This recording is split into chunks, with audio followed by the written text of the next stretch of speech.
Desi langsung live dari ruang kerja Wakil Ketua DPRD Sumatera Utara. Kita ada spesial dialog duduk bareng bersama parlemen.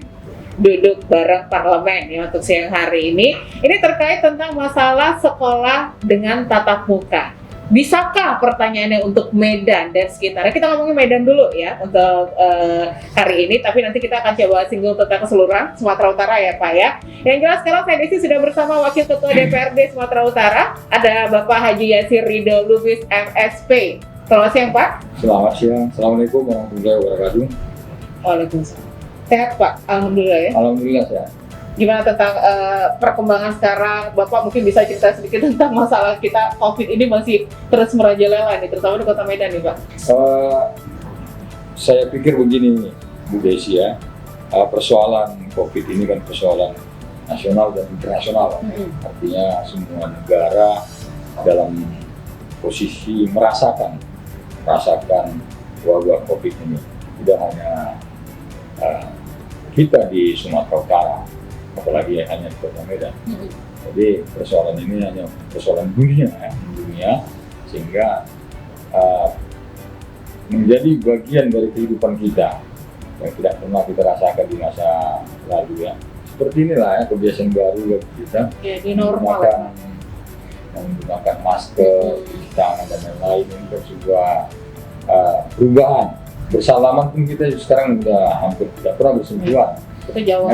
Ya, itu kan sebuah salam corona loh ya. Ya, itu kan sebuah perubahan di dalam kehidupan ya. Kalau dulu orang jumpa cium pipi kiri kanan, kan? Cipika-cipiki kalau sekarang kan udah nggak pernah lagi. Artinya ada perubahan di dalam kehidupan. Mungkin itu ke arah yang lebih baik. Sama dengan masker ini. Paling tidak masker ini kan mengurangi orang batuk ya dan flu. Boleh kita lihat ya ada perubahan di dalam masyarakat. Orang mendengar orang batuk saja saya jarang sekali sekarang. Ya, itu mungkin karena dengar kayak gitu udah agak parno deh. Iya. Kenapa? Itu kan kita merasa ada sesuatu kalau orang batuk sekarang kan. Kalau dulu kan udah biasa aja. Berdahak-dahak pun dia keluar dia itu nggak ada masalah. Kalau sekarang udah nggak. Kenapa? Mungkin akibat ini juga adanya masker. Ada perubahan. Ya, mudah-mudahan ini bisa terus dilanjutkan di masa-masa yang akan datang. Walaupun sudah berhenti wabah COVID ini, kita tetap menjaga prokes ini. Prokes 5M ya Pak? Nah, ya. Tidak lagi seperti masa lalu kita 3 tahun yang lalu kan tidak pernah menggunakan masker dan lain-lain. Mudah-mudahan setelah wabah COVID ini berakhir kita tetap menggunakan masker dan lain-lain supaya kita demi kesehatan juga demi ya kesehatan Pak kita ya. semua. Tapi tentang terkait ini Pak, kalau kita lihat saat ini kan Medan dalam kondisi yang cukup rawan ya Pak. Kalau lihat trafiknya nambah nih katanya Pak kasusnya. Kalau saya lihat pertambahannya juga kan tidak signifikan ya. Ada beberapa spot aja ya, beberapa titik yang terjadi penambahan. Saya rasa ada sebuah kenormalan ya akibat dari situasi selesai Lebaran yang lalu mungkin ada entitas atau intensitas masyarakat bertemu bersentuhan dan lain-lain sehingga ketika itu terjadi sedikit penyebaran yang lebih dari dampak COVID ini. Mudah-mudahan ini kan bisa ditangani dengan baik. Ya, kita berharap. Ya, kita berharap saling bekerja sama di sini antara masyarakat dan juga pemerintah. Ya. Kalau masyarakat tidak patuh prokes, ini yang susah nanti. Ya, itulah harapan kita. Mudah-mudahan semua kita mematuhi prokes ini. Karena begini ya, saya ingin menyampaikan juga sedikit. Orang yang paling dekat dengan kita lah yang mungkin ya lebih gampang menyebarkan penyakit ini kepada diri kita. Itu yang saya ingin sampaikan. Bukan orang lain gitu. Yang paling mudah menyebarkan penyakit ini kepada kita atau menularkan penyakit ini kepada kita itu orang yang paling dekat dengan diri kita. Orang sekitar kita yang dekat. Orang yang paling dekat dengan diri kita. Nggak mungkin orang lain itu. Kenapa? Karena penyebarannya kan melalui sentuhan. Nggak mungkin orang lain bisa menyentuh kita kecuali orang yang dekat dengan diri kita itu. Nggak boleh sembarang sentuh ya Pak? Ya pasti ya. Itu yang saya. Pokoknya sekarang salah satu prokes itu ya kita dengan jaga jarak, ya pakai masker, harus rajin cuci tangan juga, ya mengurangi mobilitas kita juga pastinya ya Pak kan. Ini terkait kalau masalah COVID ini dampaknya sangat luar biasa Pak. Selain perekonomian, masalah pendidikan, seperti yang mau kita bahas, sekolah tatap muka, ini kan berimbas banget ya. Selama COVID ini pendidikan kita ini sistemnya udah bisa dibilang antara ada dan tiada ya Pak. Iya. Kayak apa sih namanya, fata morgana. Daring sistemnya. Nah ini kan rencana dari pemerintah sendiri, dari Menteri Pendidikan, bulan Juli akan dibuka sekolah tatap muka. Kalau menurut Bapak sendiri bagaimana? Kita ngomongin tentang Medan dulu. Untuk Medan sendiri udah siap atau belum nih Pak? Seharusnya siap. Seharusnya? Seharusnya. Karena ibu-ibu juga ada banyak yang ngeluh tentang masalah ini. Ini anak di rumah terus, sekolahnya pusing emak bapaknya. Ya, pastilah. Mudah-mudahan ini sebuah pelajaran juga bagi bapak dan mama. Nah, orang tua di rumah. Begitu susahnya ternyata mengajarkan, memberikan pendidikan kepada anak. Benar. Ya, selama ini kan mereka layas, anaknya ditampar, dipukul sedikit sudah mengadu polisi dan lain-lain. Ternyata ketika dia disuruh Tuhan, kan Tuhan yang menyuruhnya, Tuhan menyuruh dia mengajar dan mendidik anaknya, membaca, dia pun pening, susah. Tapi ketika anaknya diajarkan oleh para guru yang mempunyai kemampuan menahan emosi dan lain-lain, selama ini dia layas, kecil, mengecilkan dan lain-lain peran guru itu. Peran guru tadi. Ya, itu. Akhirnya suruh ngajak di rumah sendiri, baru dia merasakan ya kan. Merasakan sendiri. Itu salah satu yang saya ingin sampaikan tadi. Ada sebuah perubahan ya, pengakuan lah terhadap para guru ini. Itu harapan kita. Kalau masalah tatap muka sendiri, memang kita berharap semuanya harus siap ya, dari pihak sekolah, kita pihak orang tua juga ya, pemerintahan juga lah ya Pak ya. Di sini harus saling bekerja sama tadi ya. Tapi dari informasi ini adanya pembatasan jumlah nanti Pak, jumlah murid yang harus masuk, masalah jadwal dan durasi belajar, ini bagaimana Pak? Ya, ada informasi itu jumlahnya cuma 25%. Hanya 2 kali sehari dalam 2 kali dalam seminggu. Terus juga durasinya cuma 2 jam. 2 atau 4 jam. 2 atau 4 jam. Saya rasa 4 ya. Kalau 2 jam terlalu cepat sih Pak. Dapat apa 2 jam? Saya pikir itu salah satu tantangan dan hambatan lah ya, dalam rangka membuka sekolah ini ya, karena infrastrukturnya juga tidak mencukupi sehingga akhirnya tidak mungkinlah kita membangun sekolah saat ini ya, dengan posisi seperti ini. Maka yang dilakukan pemerintah adalah membatasi kegiatan siswa. Mungkin siswa tadi katanya diberikan waktu 2 atau 3 hari per minggu. Ya, selama 4 jam sekali pertemuan, tanpa melakukan istirahat dan tidak membuka kantin dan lain-lain. Itu aturan-aturan yang harus dilakukan oleh sekolah, pihak sekolah. Saya pikir ini ya harus kita maklumi bersama lah, kita pahami bersama bahwa pertemuan tatap muka secara langsung itu dampaknya pasti berbeda dengan daring ya. Sudah 1 tahun, 2 tahun para siswa yang tidak berkenalan dengan kawannya. Hampir 2 tahun? Ya. Sudah hampir 2 tahun dia tidak berkenalan dengan gurunya. Bayangkan dari kelas 1 SD, kelas 1 SMP, kelas 1 SMA, dia tidak kenal kawannya dan tidak kenal gurunya. Yang paling sulit itu sebenarnya anak SD, kelas 1 SD. Bagaimana anak kelas 1 SD itu mampu belajar, ya,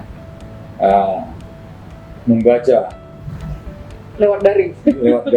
Nah itu nggak usah kita bicarakan tentang konsep sosial dan ekonomi ya. Bapaknya nggak punya ini dan lain-lain. Bagaimana dia bisa belajar? Sementara kita belajar dengan guru sekolah kita dulu.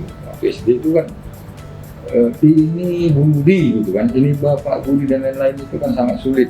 Bisa 1 bulan 2 bulan. Baru kita bisa memahami ibu, bapak, kan begitu.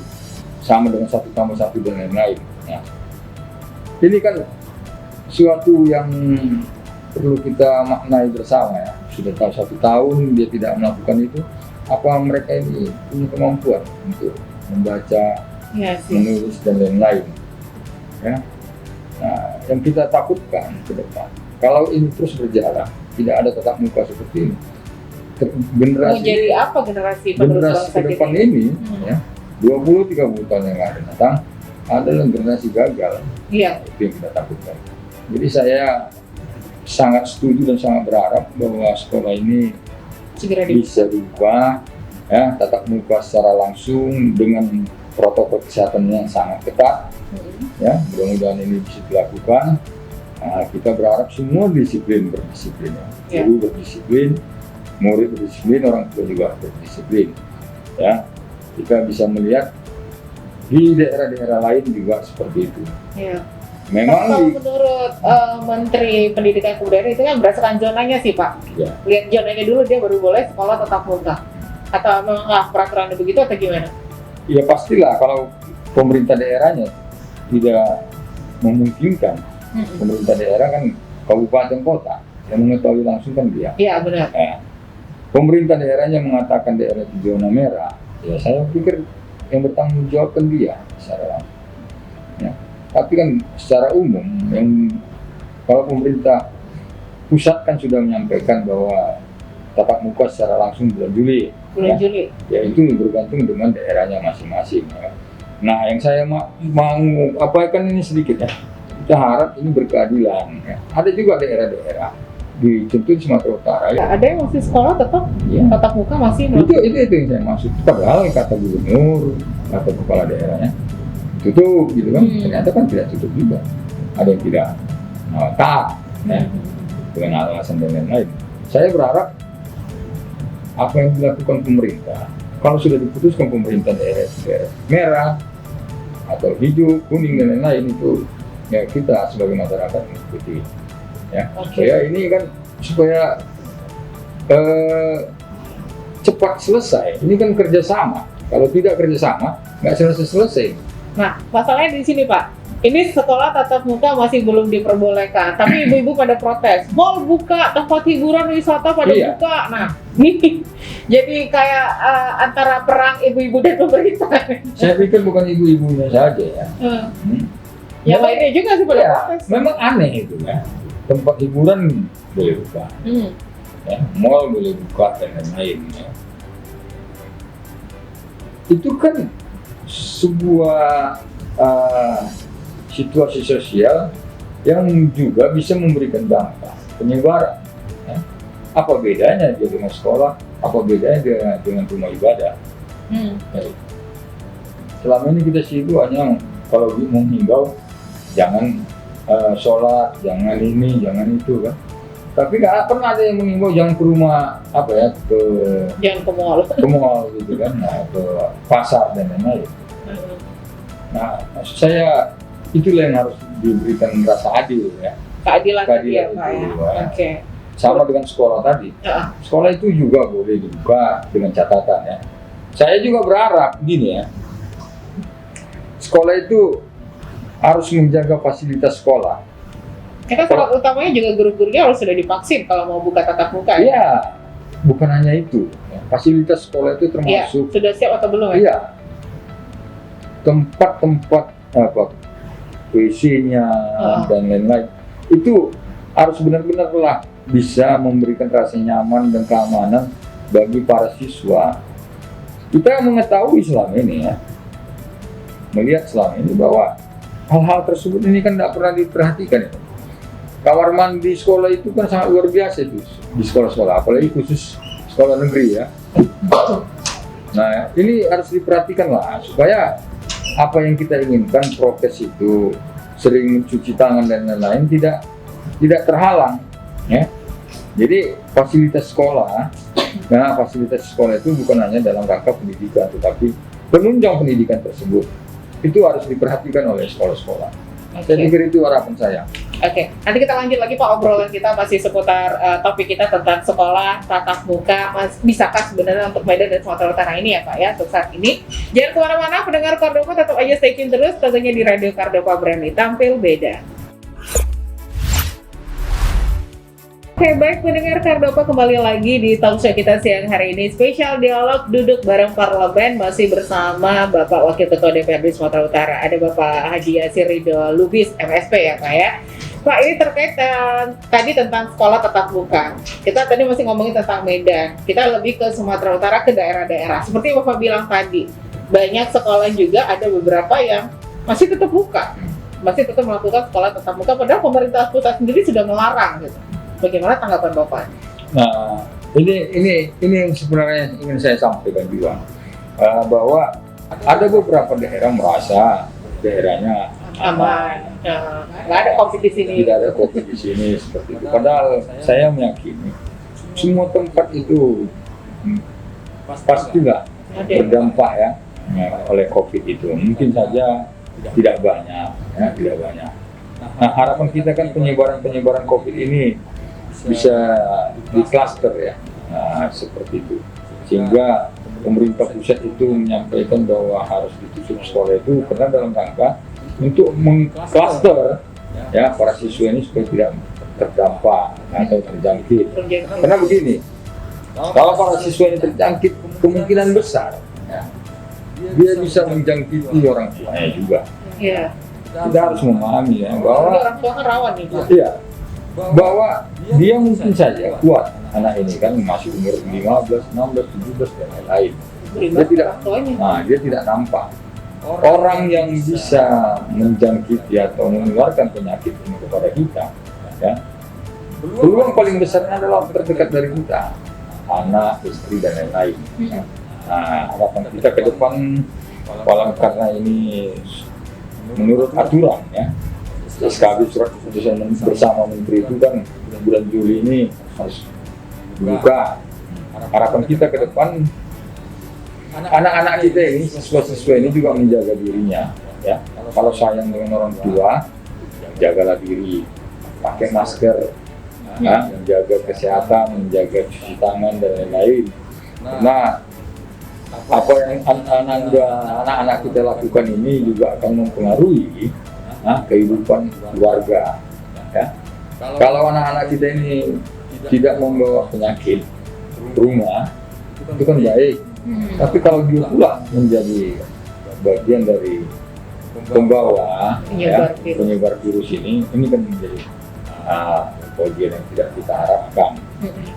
Kita bisa memahami ya bahwa memang saya juga orang yang sangat setuju dengan dibukanya sekolah-sekolah ini, supaya ada keseimbangan ya di dalam masa depan ya.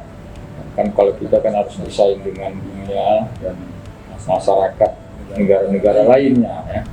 Kan kalau kita lihat, kalau posisi hari ini Indonesia bisa sedikit mundur di dalam pendidikannya kalau ini terus berlangsung ya. Pasti kita akan terbelakang. Iya, karena dari sisi teknologi kita kalah ya. Kemudian dari sisi keuangan kita kalah juga. Mungkin mereka dikasih uang apa namanya itu, uang untuk ataupun free internet dan lain-lain kan. Nah, sehingga mereka lebih kalau orang Indonesia, orang kita ini kan orang tuanya udah kebingungan, satu hari anaknya menghabiskan kuota internet sekian, uangnya dari mana gitu. Karena dari itu kan ada berapa jam, lumayan kuota internetnya Pak. Ya itu yang membuat kita kasihan ya pada keluarga-keluarga kita yang ada di Sumatera Utara ataupun di Indonesia ini ya, dibanding dengan negara-negara lain ya. Mudah-mudahan dengan dibukanya sekolah ini paling tidak ya, yang pertama itu kan dampak ekonomis pasti ada. Iya. Anak-anak pakai baju sekolah. Ya. Kemudian bagi orang tua dia bisa bekerja ya. Kalau dulu dia tidak bisa bekerja lagi, kenapa? Karena anaknya di rumah harus diajarin dan lain-lain. Nah, itu salah satu. Yang ketiga, anak-anak ini belajar bersosialisasi dengan masyarakat lainnya. Ya, itu harapan kita. Sehingga dengan belajarnya dia bersosialisasi dengan gurunya, dengan kawan-kawannya di sekolah, ya, tingkat emosional dan tingkat pendidikan anak-anak kita ini bisa berjalan lebih baik. ya. Terutama tingkat kecerdasan. Ya pastilah. Kalau Karena kan dia udah berdiskusi dan belajar dengan guru kan pasti berbeda dengan daring. Apalagi Iya. mamanya yang ngajar. Ya. Gitu kan. Mamanya ngajak penuh emosi, Iya. teriak-teriak terus. Itu beda. Anak emang makin pusing, stres juga ya.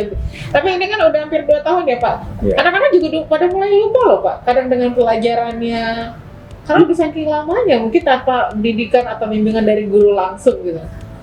Ya itulah salah satu juga kenapa Udah pada stres juga nih anak-anak. anak-anak juga kan ingin merasakan bagaimana nikmatnya bersekolah. Ya, kalau tadi yang saya ceritakan anak SD itu nggak tahu apa-apa, belum tahu baca, belum tahu menulis, belum tahu berhitung, ya kan? Nah, yang ngajari mamanya, orang tuanya atau bapaknya, ya kena bentak aja, ya kan? Jadi bebel ya. Nah, akhirnya dia juga tidak merasakan bagaimana nikmatnya bersekolah, belajar seperti kita dulu ya. Kita dulu kan tidak merasakan yang seperti ini, nggak pernah ini kita rasakan. Jujur aja. Apakah ini sebuah hukuman dari Tuhan? Ya, saya ingin mengatakan apakah ini sebuah hukuman dari Tuhan kepada kita manusia, atau ini hanya sebuah cobaan ya? Kita belum tahu. Sebuah teguran. Ya, cobaan ataupun ini sebuah hukuman. Ya, ini kan kita belum tahu apa ujung dari apa ini.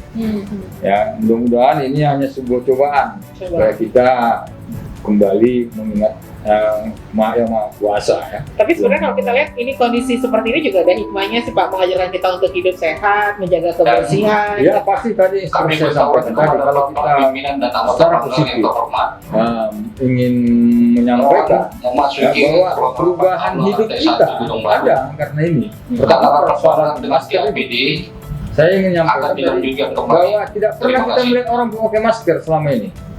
Duduk berjalan dan lain-lain, sekarang semuanya pakai masker. Sekarang selama kegiatan apapun harus pakai masker gitu kan. Nah itu bersalaman dan lain bersentuhan selama ini terlalu mudah, ya kan? Cium pipi kiri kanan terlalu mudah dan lain-lain. Sekarang kan tidak lagi, ya kan, semua menjaga diri. Nah itu kan, itu kan salah satu cobaan Tuhan yang berakibat baik bagi kita. Ada imbas baiknya juga. Iya, walaupun secara ekonomis mungkin babak belur semuanya gitu ya kan? Hancur Pak. Nah itu. Semua Ini bisa sampai di, kalau menurut saya 2023 juga belum selesai ini secara ekonomis. Ya, tidak ada perubahan yang sangat signifikan secara ekonomis. Mudah-mudahan di tahun 2024 ada perubahan yang lebih baik. Amin Pak, mudah-mudahan ada. Ya, karena kita lihat aja nanti kalau masih ada refocusing untuk pembiayaan COVID di APBD semua daerah dan nasional, berarti itu masih berdampak. Tidak akan ada pembangunan yang sangat signifikan oleh karena biaya dana COVID ini mahal ini, biaya COVID ini. Mahal Pak, sangat mahal semua. Makanya sampai tergoda ada dari mengkorupsi dana. Iya, itu yang sangat luar biasa. Itu Di tengah kondisi ini dana ini dikorupsi lagi. Itu yang sangat luar biasa manusianya. Sudah dalam keadaan bencana bermain lagi. Bermain. Itu pembelajaran juga ya. Karena begini, akibat orang rakus itu kan. Tidak pernah puas Pak. Iya, rakus dan tamak. Itulah para begal itu. Kan begal itu. Kalau begal sesungguhnya itu kan karena lapar. Kalau ini begal. Ini begal elit Pak. Iya, karena rakus dia. Begal elit. Nah ini Pak, sejauh ini sampai mana pengawasan dari DPRD sendiri terhadap kesiapan untuk memasuki sekolah tatap muka ini Pak? Dari segi daerahnya bagaimana? Kalau yang saya tangkap beberapa waktu yang lalu, hampir semua daerah ini siap melaksanakan tatap muka ini. Ya. Tapi siap, saya belum melihatnya secara fisik langsung bahwa mereka siap seperti apa yang diamanatkan oleh aturan-aturan itu. Bahwa prokes itu harus ditetapkan. Apakah semua daerah? Nah, kalau di Kota Medan ini gampang lah mencari masker dan lain-lain. Ya, kemudian tempat cuci tangan, hand sanitizer dan lain-lain itu mudah lah itu kan. Nah, yang ingin saya sampaikan bahwa tidak hanya sebatas itu. Fasilitas penunjang sekolah itu, kamar mandi dan lain-lain itu harus benar-benar itu terawat dan terpelihara dan wajar dan layak untuk digunakan oleh para siswa dan pendidik. Ya, jangan masuk kamar mandinya pun dia takut. Serem. Iya, selama ini kan sekolah seperti itu. Iya, toiletnya kamar mandinya serem. Nah, mudah-mudahan itu salah satu fasilitas yang sangat diperlukan ya, oleh para siswa dan para pendidik. Ya. Jadi di sini pihak DPRD melakukan pengawasan langsung, terjun langsung ke lapangan. Iya, baru-baru ini kami jalan okay. ke daerah daerah pemilihan masing-masing. Ya mudah-mudahan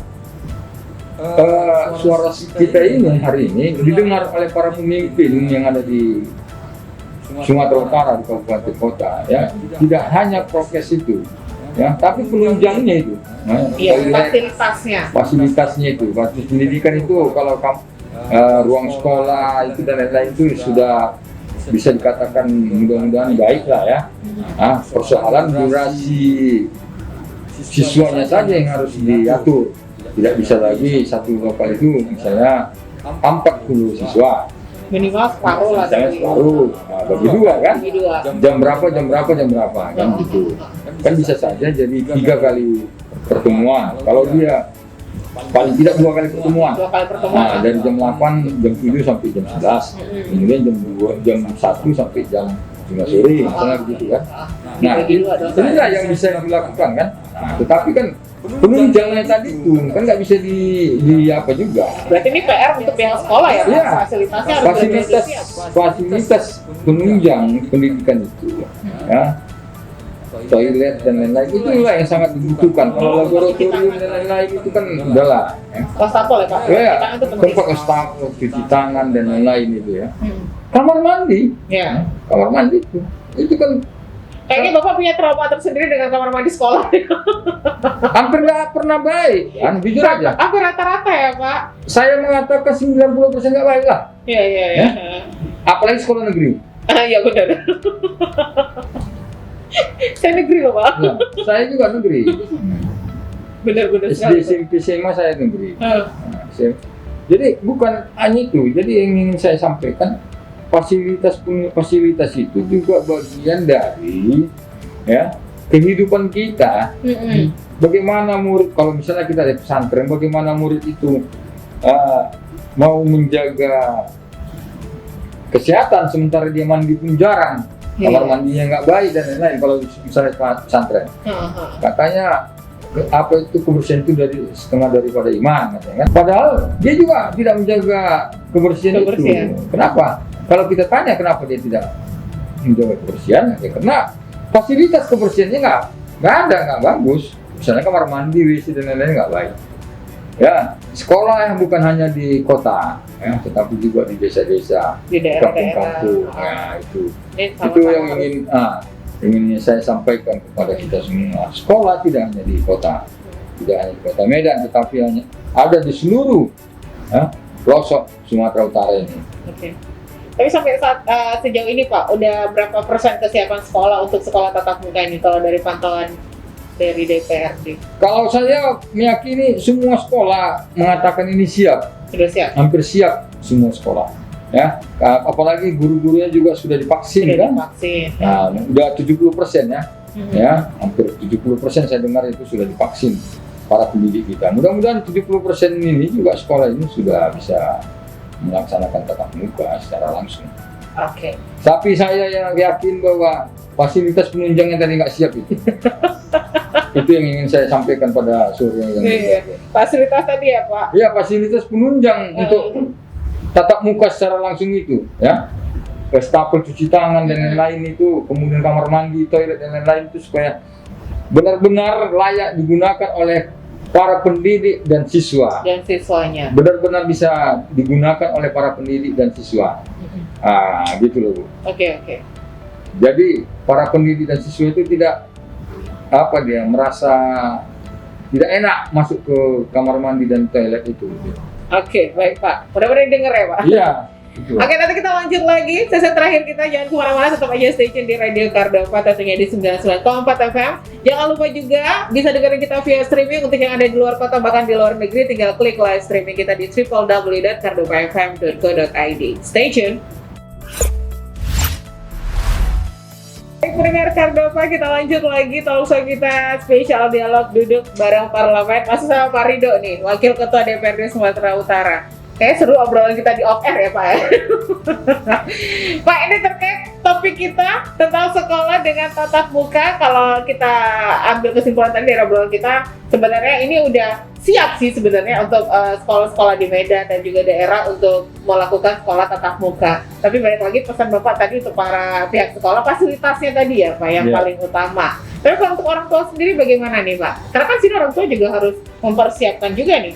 Ya, yang pertama ingin saya sampaikan kepada semua orang tua ya, untuk memberikan fasilitas juga kepada anak-anaknya ya, memberikan fasilitas. Akibat dari sekolah tatap muka ini pastilah terjadi adanya pengeluaran ya, misalnya uang baju dan lain-lain, uang pendidikan ya, sepatu dan lain-lain ya, fasilitas penunjang juga bagi murid, siswa tersebut. Sedikit saya potong Pak. Ini kan banyak ibu-ibu yang protes juga orang tua. Sekolah nggak sekolah, tapi SPP bayar terus, uang sekolah bayar terus, sekolahnya dari rumah gitu. Iya. Ini emang seperti ini jadi dilema kan Pak ya? Saya tidak tahu ya bagaimana ada SPP dan lain-lain, uang sekolah dan lain-lain ya. Oke lah, kita anggap itu ada untuk dana pembangunan dan lain-lain ya. Saya pikir ini kan harus terus berjalan karena sekolah itu juga berjalan. Tatap mukanya yang tidak. Tatap mukanya yang tidak, ya. Walaupun sekolah di rumah. Iya.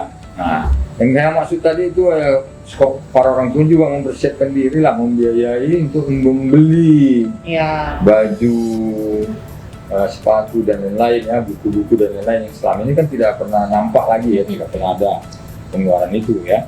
Nah, ini kan harus dia keluarkan. Nah, kemudian yang paling penting adalah bagaimana ada sinergisitas antara sekolah dan orang tua, sehingga pendidikan ini kan tidak seperti kita dulu di masa lalu ya, masuk jam 7 pulangnya jam 12 sampai jam 2 ya, di masa lalu kita. Hari ini kan akibat dari ketidakmampuan pemerintah ya, dengan situasi seperti ini kan tidak mungkin lagi membangun sekolah, apalagi dengan situasi COVID ya. Kemudian sementara protokol kesehatan itu mengamanahkan setiap siswa itu berjarak 1,5 meter sampai 2 meter. Artinya satu lokal itu tidak lagi bisa diisi seperti selama ini, misalnya 40 jadi tinggal 20 dibatasi per lokal ya kan. Nah, oleh karena ini kan terjadi pergeseran jam sekolah ya.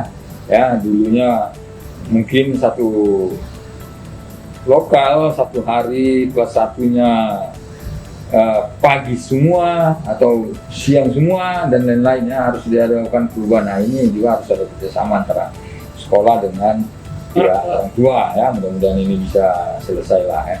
Yang paling penting bagi saya sebenarnya adalah bagaimana fasilitas penunjang dari pendidikan itu ya, pihak sekolah tadi ya Pak. Ya.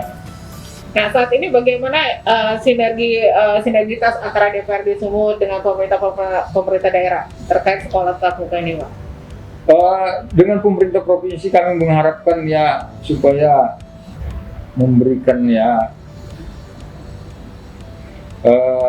kelonggaran ya kepada kabupaten kota untuk melaksanakan sekolah secara tatap muka sesuai dengan peraturan pemerintah ya, prokes ya, kemudian yang mengetahui secara langsung dan utuh tentang situasi di daerah itu kan para kepala daerah, para bupati dan daerahnya sendiri. Para bupati dan wali kota ya. Harapan kami ada hubungan yang baik antara pemerintah provinsi dengan pemerintah kabupaten kota, sehingga amanah aktif peraturan ya, surat keputusan bersama antara Menteri Agama, Menteri Kesehatan, Menteri Pendidikan dan Menteri Dalam Negeri tersebut yang menginginkan sekolah ini dibuka pada bulan Juli ini bisa berjalan dengan baik. Berjalan dengan lancar. Ya, bisa berjalan dengan lancar. Kita harus melihat dengan baik ya, bahwa apalagi pemerintah provinsi ini mempunyai tanggung jawab terhadap sekolah-sekolah ini, khususnya SMK dan SMA ya, yang ada di kabupaten kota. Saya berharap pemerintah Provinsi Sumatera Utara memberikan fasilitas yang lebih baik kepada sekolah-sekolah yang ada, SMA dan SMK yang ada di Sumatera Utara. Ya, persoalan pelayanan kesehatan yang ada di sekolah tersebut, ya, persoalan penunjang, ya, kegiatan sekolah bukan hanya lokal yang harus baik, ya, kamar mandi, toilet yang ada di sekolah itu harus baik sehingga pendidik dan siswa yang menjalankan aktivitas di sekolah itu bisa merasa nyaman, ya, dalam melaksanakan aktivitasnya di sekolah itu. Dalam menjalankan proses belajar. Iya, itu yang paling penting. Itu harapan kita kepada Gubernur Sumatera Utara. Gubernur Sumatera Utara agar tetap memantau juga ya Pak ya. Nah ini terkait tentang menangani masalah COVID. Bagaimana DPRD bekerja sama dengan pemerintah daerah supaya tidak meningkat lagi, supaya kita ya istilahnya zonanya hijau gitu kan.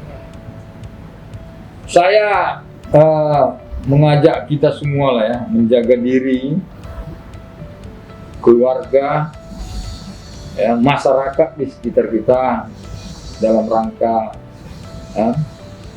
menjalankan protokol COVID ini, protokol kesehatan, prokes dengan baik. Itulah salah satu cara untuk ya, mengatasi COVID ini.